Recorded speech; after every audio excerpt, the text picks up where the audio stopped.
السلام علیکم ورحمۃ اللہ وبرکاتہ۔ اسم اعظم کے ساتھ دعا کرنا، اس لیے جو اسم اعظم کے ساتھ دعا کرتا ہے اللہ اس کی دعا کو قبول کرتے ہیں۔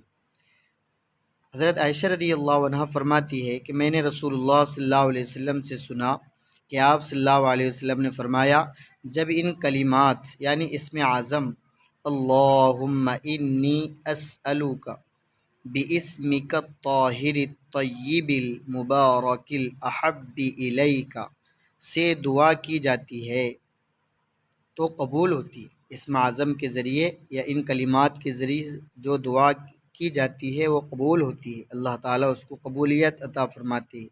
جب سوال کیا جاتا ہے تو عطا کیا جاتا ہے، اور جب رحم کی دعا کی جاتی ہے تو رحم کیا جاتا ہے۔ جب مصیبت سے نجات مانگی جاتی ہے تو نجات حاصل ہوتی ہے۔ اسم اعظم